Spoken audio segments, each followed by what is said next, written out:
आज के समय में हर आदमी अपनी कमाई का कुछ हिस्सा भविष्य के लिए ज़रूर बचाता है, लेकिन सच ये है कि ज़्यादातर लोग ये नहीं जानते कि बचत का असली फ़ायदा तभी मिलता है जब पैसा सही जगह और सही अंदाज में लगाया जाए। यही वो जगह है जहाँ पर नेशनल पेंशन सिस्टम यानी कि एनपीएस की सबसे बड़ी जो गलती है वो सामने आती है। लोग हर महीने पैसे तो जमा कर देते हैं, पर एनपीएस को एक ऐसी तिजोरी मान के चलते हैं कि बस उसमें भरते चले जाओ, खोलकर देखना भी ज़रूरी नहीं समझते।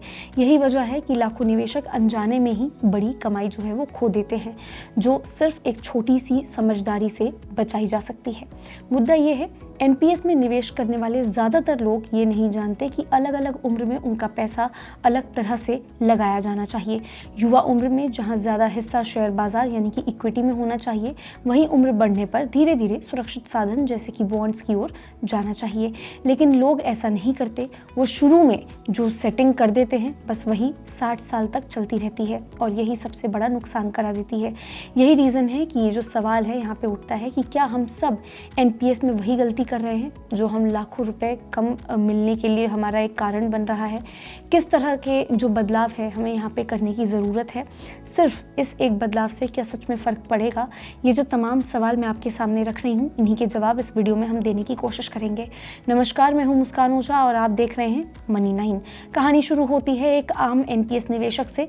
मान लीजिए एक व्यक्ति 35 साल का है, हर महीने एनपीएस में 10,000 रुपये डालता है। वो ये सोचता है कि बस पैसा डालने से उसका भविष्य सुरक्षित हो जाएगा, लेकिन उसे ये नहीं पता होता कि उसका पैसा कहाँ और कैसे लगाया जा रहा है। उसकी पूरी की पूरी जो सेटिंग है वो एक एवरेज मिक्स में पड़ी रहती है। थोड़ा इक्विटी, थोड़ा बहुत बॉन्ड्स और थोड़ा बहुत सरकारी साधन यानी कि जो गवर्नमेंट इंस्ट्रूमेंट्स होते हैं। देखने में ये जो सेटिंग है वो ठीक लगती है, पर कमाई के मामले में ये एवरेज ही रहती है। अब वही व्यक्ति अगर एक छोटा सा बदलाव करके देख ले, यानी कि अपनी उम्र के हिसाब से अपने जो पैसे हैं उसका थोड़ा सा डिस्ट्रीब्यूशन कर दे, तो नतीजे जो हैं वो पूरी तरह से यहाँ पे बदल सकते हैं। एग्जाम्पल देखते हैं एक बार। एग्जाम्पल के लिए मान लीजिए कि 25 से 35 उम्र का एक व्यक्ति, यानी कि बहुत ज़्यादा जोश रहता है उस उम्र में, बहुत ज़्यादा आपके पास टाइम भी रहता है और ज़्यादा आप रिस्क लेने की आपकी क्षमता भी रहती है। इसीलिए आप लगभग 75% यानी 75% तक का जो पैसा है वो इक्विटी में लगा सकते हैं और बाकी जो थोड़ा बहुत है वो दूसरी चीज़ों में होना चाहिए, मतलब दूसरे इंस्ट्रूमेंट्स में आप यहाँ पे इन्वेस्ट कर सकते हैं। अगर 36 to 45 साल जब आपका आ जाए, एज जब इतनी हो जाए 36 to 45 तक, तो उसमें आपकी जो जिम्मेदारियाँ हैं वो बढ़ने लगती हैं। पर अभी भी अच्छा समय होता है। यहाँ इक्विटी को लगभग आप 60% तक दे सकते हैं, मतलब 60% आप डिस्ट्रीब्यूट कर सकते हैं इक्विटी में।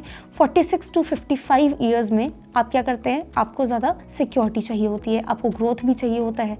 यहाँ पे इक्विटी जो है, यहाँ पे आप इसको 40% कर सकते हैं और 56 to 60 की एज में रिस्क बहुत ही आपको कम रखना चाहिए, तो यहाँ पे इक्विटी सिर्फ 25% और बाकी जो कुछ भी है वो आप एक सुरक्षित जगह पे लेके आपको यहाँ पे जाना चाहिए। यानी जितनी उम्र आपकी बढ़ती रहती है, इक्विटी धीरे धीरे कम होती है, सिक्योरिटी धीरे धीरे ज़्यादा। अब सवाल ये उठता है, क्या सिर्फ इतना ही करने से इतना बड़ा जो फ़र्क है वो पड़ सकता है? अब इसे एक सिंपल कैलकुलेशन के साथ समझते हैं। अगर वही व्यक्ति 35 साल की उम्र में 10,000 रुपये जो है वो महीना डालता है और कोई बदलाव नहीं करता है, तो मान लीजिए उसे ऑन एन एवरेज ये कह सकते हैं कि 8% तक का जो रिटर्न है वो मिलता है। इस हिसाब से 60 साल की उम्र तक उसका जो कुल पैसा है वो लगभग 82 लाख रुपीज़ के आसपास यहाँ पे पहुँच जाएगा।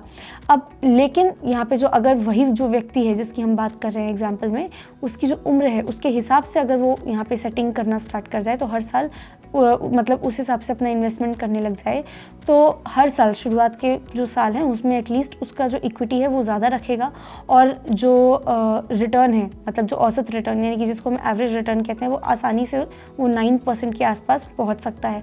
अब ये एक छोटा सा जो 1% का आपको फ़र्क यहाँ पे समझ में आ रहा है कि पहले 8% था, 9% है, इसका इम्पैक्ट बहुत बड़ा होता है। अब वही जो निवेश है वो 1.04 करोड़ रुपीज़ तक पहुंच जाता है, यानी कि करीब 22 लाख रुपए ज़्यादा हो जाता है, वो भी बिना एक भी रुपया ज़्यादा लगाए हुए। सिर्फ पैसे का सही से आपको यहाँ पे डिस्ट्रीब्यूशन बदल करके रखना है। यहीं एनपीएस की वजह से वो जो लोग हैं जो यहाँ पे अच्छे से डिस्ट्रीब्यूट कर लेते हैं, आगे चल के उनको इसी तरह से फ़ायदा होता है। असली जो कमाई होती है वो निवेश की राशि में नहीं होती है, निवेश की रणनीति से निकलती है। जब ये जो व्यक्ति है वो ये देखता है कि भैया बिना एक्स्ट्रा मेहनत किए, बिना एक्स्ट्रा निवेश किए, सिर्फ एक छोटा सा बदलाव पूरी की पूरी जो रिटायरमेंट आपका जो प्लान है उसको बदल के रख सकता है, तो इससे अच्छा तो कुछ होएगा ही नहीं।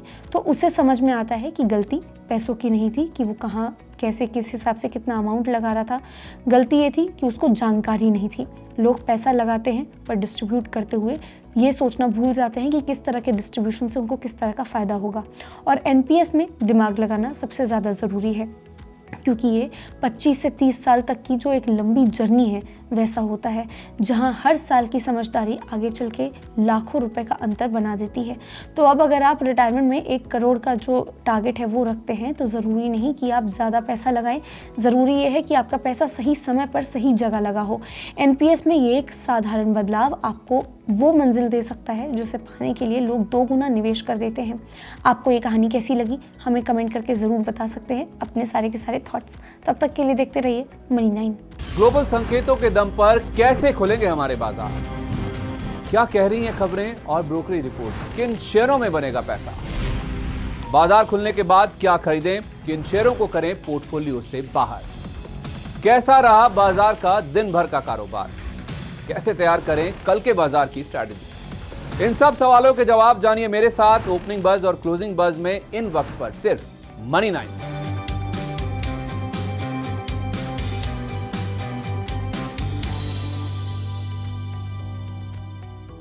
मनी 9 लाया है मेंबरशिप प्रोग्राम मनी 9 प्राइम। अब आपके दिमाग में कई सारे सवाल होंगे, मसलन आखिर क्या है ये मनी 9 प्राइम, आपके लिए यानी दर्शकों के लिए इसके क्या फायदे हैं, और एक बड़ा सवाल ये कि मनी 9 प्राइम से आखिर जुड़ना कैसे है। तो इसकी पूरी जानकारी हम आपको देने जा रहे हैं। मनी 9 प्राइम में 3 प्लान होंगे, इकोनॉमी, स्टैंडर्ड और वीआईपी। तो फटाफट ज्वाइन कीजिए यूट्यूब पर मनी 9 प्राइम। ज्वाइन करने के लिए मनी 9 के यूट्यूब पेज पर जाइए, होम पेज पर मिलेगा ज्वाइन बटन, इसे क्लिक करें, अपनी पसंद का प्लान चुनें और बस हो गया, अब आप रहेंगे सबसे आगे।